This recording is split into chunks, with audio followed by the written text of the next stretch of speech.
Before my friends and I were separated, we used to ride around visiting all the haunted places within reasonable driving distances. Sometimes we'd drive a few hours, but most of these places weren't scary, other than the adrenaline-filled and overhyped places that would cause us to spook ourselves. This one was different, way different. We were just out of high school, probably 20 at most, and we were looking for an actual scary place to visit. A lot of the people we knew we were into these kinds of things, so we'd always get tips on where to go. This time, there were the original three of us that went on these adventures, plus another friend that wanted to tag along. After a 45-minute drive to our destination, we stopped at a gas station to get gas and grab a few snacks. Like I stated earlier, we were all about 20 at the time, so we were all hyped up because we knew spooky time was getting close. We'd always pick on our other friend that tagged along. Nothing harsh, just, you're scared. So I believe it was me that said something along those lines that was overheard by a few people. It got the attention of a few people in the gas station, including these two creepy older guys who seemed like they didn't fit in. Their clothes were all beat up and dirty, and they just didn't seem right for the time and place we were in. "What's the little one scared of?" asked one of the guys. I say little because the three of us are all abnormally tall. The shortest between us three was 6'4", and the little guy was normal height, probably around 5'9". We replied and explained how we got tipped to go this road because it's haunted. They replied that the road wasn't that scary, and if we wanted a real scare, that we should go to this other local road. I forget what it was called exactly, but apparently there's this random memorial statue for a plane crash in the middle of the woods where crazy things are supposed to happen at. We grabbed our stuff and didn't think anything of it. As soon as we left, the group started talking and decided to go with the other road that those guys hyped up. We got to the entrance of the road, and it already did not disappoint. There were woods on both sides, and not a single street light in sight. And I remember there was like a detention center off to the right, in the middle of nowhere, so the spooks already began the second we hit the entrance. We decided to drive down the road and search for the statue. As we were driving, we noticed that there were trees cut down on the side of the road. They were lying perfectly parallel to the shoulder of the road, which struck us as odd, but we kept going anyways. We finally found the statue. About 5 minutes of silence went by, and we decided to enhance the scare factor by shutting the lights off. Another minute went by, and we see a shadow figure pop out from the statue. We all freaked out as it started to walk towards us, but it was making movements that no human would be normally capable of. It was dark out, but this thing was black. It was darker than the woods and sky, so we could make out some of it. As it got closer, we realized it was huge.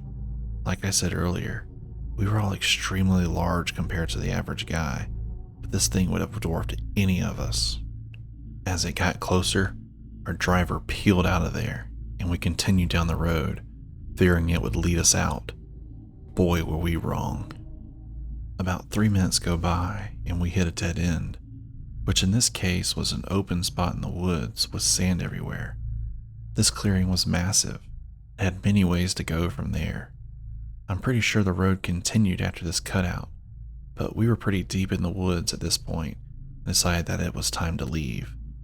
We turned the car around and stopped the car just to take in the eerie feeling.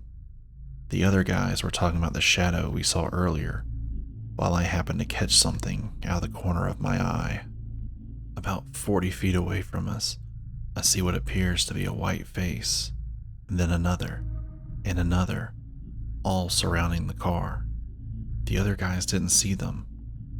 I rarely ever get scared, but as my friends saw me panic, they knew something was up, and my panic became contagious.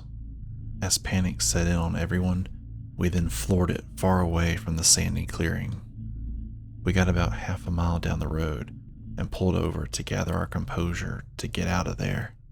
When we stopped, I swear I heard a ghostly moan echo out of the woods near us.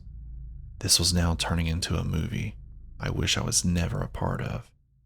After finding the way we came, we started heading back out. Remember those trees I talked about earlier? They were now laying in the middle of the road, blocking us in. And then we all saw them, the white faces that I saw earlier. Thank God our driver had his wits about him and valued safety over his car. He dodged the trees in the road and drove down onto the shoulder at what felt like we were defying gravity to speed our way out. The car was literally sideways on the edge of the woods. We were so close to the woods that I could have stuck a single finger out the window and touched the trees. We all made it home safely that night. After doing research, we found out that that spot was notorious in the area for crazy things happening. The statue was a monument to Emilio Carranza, a Mexican aviator whose plane went down in the Pine Barrens back in the 1920s. The area is also a known place for murders and body dumps. I know that place is haunted. Body dumps, murders, and that large shadowy figure at the memorial were enough for me to know in my head and heart that the paranormal happens on that road frequently. I think where we were that night was actually haunted. We just happened to be there on a night where there were more things going on. I can't help but think that evil-looking shadow from the statue was actually an angel in disguise, trying to scare us away from the evil that was upon us. I can't say for certain, but I'm 99% sure we survived one of their setups that night.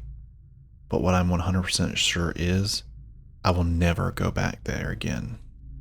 There were 4 of us there. One took our story to the grave not long after, and I'm sure the rest of us won't speak much about it either.